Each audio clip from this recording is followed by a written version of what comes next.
Magandang araw po mga ka-recap at welcome back po sa ating channel. Ngayon po ay ating ipagpapatuloy ang kwento ni Disciple Pedro.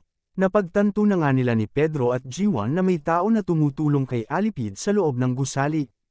At ito ay ang hindi pinaka-inaasahan ng lahat. Ang tao na makakalabas-pasok sa kwarto ni President Choi Yoon-chang. Walang iba kung hindi ang kanyang sekretarya. Mabilis naman na tumatakbo si Sanchez at ang ibang mga kasamahan nito dahil nakatanggap sila ng tawag na nasa Area C ng ika-21 palapag si Alipid. Ipaghihiganti daw nila si team leader Marco kaya magtago na siya. Bigla naman nakatanggap ng tawag si Alipid sa taong tumutulong sa kanya na papunta na si Sanchez.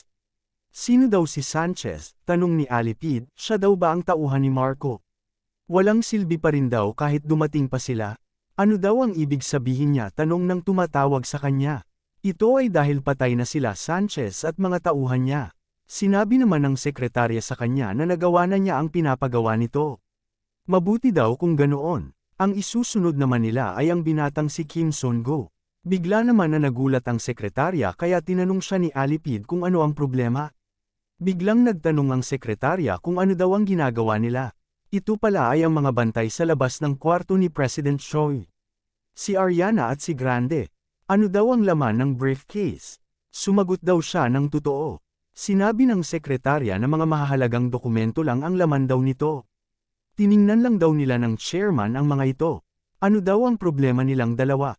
Wala naman daw sagot ni Grande at Ariana. Sa isip naman ng sekretarya ay mga tanga ang dalawang ito. Pero biglang kinuha ni Grande ang briefcase. Kailangan niya pa rin itong tingnan. Nataranta ang sekretarya. Ano daw ang ginagawa nila? Agad na binuksan ng dalawa ang briefcase at nakita ang totoong laman nito. Ang mga mahalagang dokumento na sinasabi daw niya, ito daw ba ang ibig niyang sabihin? Pero bakit may lamang hiringgilya at ano daw ang bakanting bilog na nasa tabi nito? Kung hindi daw niya sasabihin ng totoo, pagsisisihan daw niya ito. Mahahati at mababali ang balakang niya. Pero hindi nagpatinag ang sekretarya at kinuha ang tinatagong kutsilyo. Hinamon pa niya ang dalawa na subukan daw siya ng mga ito. Pero sa isip niya, kahit sabihin niya pa ito, alam niyang hindi siya mananalo sa dalawang ito. Kung ihahambing daw nila ang kakayahan ng dalawang ito sa mga assassin ng Glory, pinakamababa na ang B-rank para kay Grande at Ariana. Sila si Ariana at Grande, personal na escort ni Choi Yoon-chang. Israeli mercenaries na May 13 na taong karanasan sa militar. 271 na special mission ang natapos. Pero sa isip ng sekretarya, total nandito na rin naman siya sa sitwasyong ito, sisagarin na niya hanggang sa dulo. Agad niyang sinugod ang dalawa at tinangkang tapusin ang buhay nila. Pero napakadali lang na nahuli ni Ariana ang braso ng sekretarya. At walang ano-ano ibinasag ni Grande ang kutsilyo na hawak ng Tridor. Sa isip niya, ito na ang katapusan niya. Sinabi ni Ariana na ang labanan siya ay parang pagpapakamatay. At kahit tumakbo pa ang sekretarya, mahuhuli pa rin siya. Kahit lumaban pa siya o tumakbo pa man, mamamatay pa rin siya. Kung ang dalawang pagpipilian ay kamatayan, isa lang ang maaaring paraan. Bigla siyang nagmakaawa sa dalawa. Sumusunod lang daw siya sa utos ng Glory. Wala daw siyang kapangyarihan at sunod sa Yearn lang. Kailan daw siya naging spy? Ayon sa sekretarya ay sa simula pa lang. Sana daw ay huwag siyang patayin. Mabuti daw saad ni Ariana. Sagutin niya lang ang mga tanong niya at bibigyan siya nila ng pag-asang mabuhay. Nasaan daw si Disciple Johan? Sisagat na sana ang sekretarya tungkol kay Johan pero mabilis na may dumakma sa kanya mula sa likod at agad na sinaksak siya sa leeg. Tinanong siya ni Alipid kung ano ang sasabihin niya tungkol kay Disciple Johan. Bagsak ang sekretarya at nag-aagaw buhay. Tinanong ng dalawa si Alipid kung siya ba si Disciple Johan. Ayos lang daw ba na pinapakita niya ang mukha niya sa kanila? Sinabi ni Alipid na wala naman daw. Kahit makita pa nilang dalawa ang kanyang mukha, hindi pa rin daw sila magiging hadlang sa kanya. Napakakumpiyansa naman daw niya. Pero narinig daw nila na bulag siya. Magiging maayos lang daw ba siya? Sa lugar na sobrang liwanag katulad nito. Kahit mga assassin ay makikita. Pero sinabi ni Alipid na mali sila. Ang dapat na mahalagang tanong ay kung may makakakita ba? Mabilis naman si Pedro at G1 na tumatakbo papunta sa kwarto ni President Choi Yoon-chang. Tinatanong siya ni G1 kung nandito ba si Alipid. Hindi sumasagot si Pedro kaya sinabi ni G1 na mas lalong ninenervyos siya dahil hindi sumasagot si Pedro. Pero biglang naamoy ni G1 ang matapang na amoy ng dugo. Sa isip ni Pedro ay nandito nga si Alipid. Nadatnan nilang nakahandusay ang tatlo sa sahig at ang sekretarya ay wala ng buhay. Inutos ni Pedro kay G1 na tingnan ang chairman kaagad. Nilapitan ni Pedro si Ariana at tinanong kung maayos pa ba siya. Pero inabot ni Ariana kay Pedro ang isang cellphone. Hinahanap daw siya ng bastardong yon.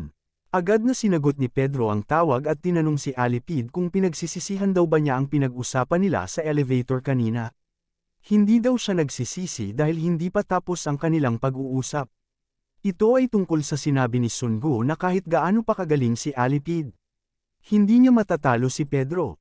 Kailangan daw nilang tapusin ang pag-uusap na ito. Pumunta daw siya sa armory sa ika-10 na palapag ng mag-isa. Kung hindi niya na mapoprotektahan si Choi Yun-chang. Agad naman na tinawag ni G1 si Pedro para tingnan ang sitwasyon. Mabilis naman na tumakbo si Pedro at tinanong kung ano ang nangyayari. Nadatnan nila si Choi Yun-chang na walang malay dahil sa pampatulog at nakapalibot sa leeg niya ang isang pampasabog. Ang deactivation key daw ay nasa kay Alipid.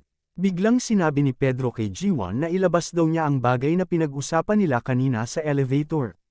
Nagulat si G1 sa desisyon ni Pedro. Mabilis na umalis si Pedro at binilin sa kanya na tumawag ng medical unit at bomb squad. Pero tinanong siya ni G1 kung saan na naman siya pupunta. Saan pa daw? Nakatanggap siya ng imbestasyon kaya normal lang na pumunta siya bilang paggalang. Ano daw ang pinagsasabi niya na iinis na tanong ni G1? Hindi daw yun imbitasyon. Isa itong patibong. Lalabanan daw siya ni Alipid sa dilim. Nakita na naman daw niya paano makipaglaban si Alipid sa dilim kaya bakit pa siya papasok sa patibong nito. Pero bigla siyang pinatahimik ni Pedro. Tinanong niya si G1, ano daw ang kanyang pangalan? Pedro, ito ang sagot ni G1. Sinabi ni Pedro na sapat na itong dahilan. Agad na umalis si Pedro at hindi nakasalita si G1 sa sinabi ni Pedro. Napaka-cool daw niya. Sa kabilang banda naman, sa kuta ng Glory Club, ay nandoon si Raphael at naghihintay ng balita sa kakatlabasan ng misyon ni Disciple Johan o Alipid. Tinatanong ng isang katiwala si Raphael kung magiging maayos lang daw ba si Alipid. Paano kung kasama daw ni Choi Yun-chang si Pedro? Hindi daw ba mas mabuti kung magpadala sila ng isa pang disciple para tumulong? Pero sinabi ni Raphael na kahit hindi pa alam ng ibang mga disciple, ay hindi sila ganoon ka-ignorante. Dahil kapag pumunta ang isang disciple doon, ay baka mapatay din sila ni Disciple Johan. Ano daw ang ibig niyang sabihin? Ayon kay Raphael ay hindi niya ito malalaman hanggang hindi daw niya nakakaharap ng direkta si Alipid. Noong taong 2017, sa isang village sa Malta, sa isang liblib at madilim na kwarto, doon nakatira si Alipid. Bigla niyang dinampot ang kanyang alagang rabbit. Pero bigla niyang sinabi na rabbit lang ang kanyang pinapalaki at inaalagaan pero bakit mayroong nakapasok na octopus dito? Sinabi ni Raphael na nakakahanga. Kahit na ang kanilang specialty ay ang pagtago sa kanilang bakas, naramdaman pa rin daw sila ni Alipid. Pero sinabi ni Alipid na kung hindi nila alam ang level niya ay hindi sila pupunta dito. Ano daw ang gusto nila? Kapag hindi sila sumagot sa loob ng 10 segundo ay papatayin niya sila. Nagalit naman si Octopus. Sisimulan daw niya ang 3 putok bilang masahe para kay Alipid. Sinabi naman ni Alipid na kulang ang isang magazine na dala niya. Mapapasakamay daw ni Alipid ang ulo ng Octopus. Napaikan si Octopus at galit na galit. Sapat na raw ang isang magazine para turuan ng leksyon si Alipid. Pero biglang nawala si Alipid sa harap niya at agad siyang inatake. Sinabi ni Alipid sa kanya na bago niya sana sabihin ang mga salitang yon, hinayla na niya dapat ang gatilyo. Tinadtad ni Alipid ng suntok si Octopus. Kung kutsilyo daw ang hawak niya, siguradong 13 beses nang namatay si Octopus. Babangon at gaganti pa sana si Octopus pero bigla nang pumagitna si Raphael at pinuri si Alipid. Napakagaling daw talaga niya. Nagawa niyang pabagsakin ng napakadali ang taong tinuturing na maraming kamay. Sinabi naman ni Alipid na maliban sa kakaibang katawan ni Octopus, wala naman daw espesyal sa kanya. Pero, ano daw ang dahilan bakit gusto ni Raphael na sumali siya sa Glory? Tumawa lang si Raphael, nakakamanha daw talaga at alam na ni Alipid ang kanilang balak. Pero hindi na daw ito ang dating Glory. Ito ay ang bagong Glory. Biglang itinapon ni Raphael ang isang card at tumama ito sa mapa ng Korea. Magkita na lang daw sila sa Korea. Doon, makikita daw ni Alipid ang tao na kahit siya ay hindi niya lubos maisip. Tinanong siya ni Alipid kung si Pedro daw ba ang tinutukoy niya. Sinabi ni Raphael habang papaalis na kahit matanda na si Pedro, mas magaling pa rin siya sa pag-assassinate kaysa kay Alipid. Kung may tanong daw siya ay tawagan niya lang ang numero, para malaman niya kung tunay nga na nalampasan na ni Alipid si Pedro. Balik sa kasalukuyan, si Pedro ay nakasakay na sa elevator papunta kay Alipid. Dumating na nga si Pedro sa ika-10 palapag at nang pumasok sa armory nito ay sinabi niya na mas higit pa ito kaysa iniisip niya. Tinanong ni Pedro si Alipid kung ano daw ang dahilan bakit nag-alok siya ng pakikipagpalitan sa kwartong ito. Una daw ay may gusto lang siyang kumpirmahin saad ni Alipid. Aong kumpirmasyon, tanong ni Pedro. Ayon kay Alipid, sa unang pagkikita pa lang daw nila, hindi niya mapigilan na makaramdam ng matinding kaguluhan sa isip niya. Iniisip daw niya kung anong kakaiba dito. Ano daw ang ibig niyang sabihin, tanong ni Pedro. Sinabi ni Alipid na klarong mukhang bata si Sungu pero alam niyang hindi na siya bata. Tama na daw ang paligoy-ligoy at diretsuhin na niya, saad ni Kim Sungu. Ayon kay Alipid, pumasok daw si Sungu sa isang napaka-imposibleng digmaan na kahit ang ibang mga bata na kaedad niya ay hindi kayang marating. Nakakapagtaka daw dahil ito ang unang beses na naramdaman niya ito. Isa daw siyang tipo ng tao na hindi nagtatangi sa ibang mga tao. Ano daw ang gusto niyang sabihin? Sa tingin daw ni Alipid, si Kim Sungu, ay si Pedro. Sa isip ni Pedro ay tingnan mo nga naman daw ang batang ito, napaka-tallest ng pag-iisip. Pinakita naman ni Alipid ang hawak niyang switch. Nakakamangha daw ito dahil kaya nitong pasabugin ng bomba na nasa 20 metro ang layo. Ang kanya daw kasama na si Matthias ay magaling sa paggawa nito. Tinanong siya ni Pedro kung ang ibig ba niyang sabihin ay lilipad ang ulo ni Choi Yun-chang kapag pinindot niya ito. Pero kapag gagawin daw ito ni Alipid ay sisiguraduhin niya na mawawala din siya ng walang bakas. Hindi sigurado si Pedro kung pipindutin nga ba talaga ni Alipid ang switch. Pero sinabi ni Alipid na ito nga ang kanyang hinihintay at inaabangan. Bigla niyang pinindot ang switch na hawak-hawak.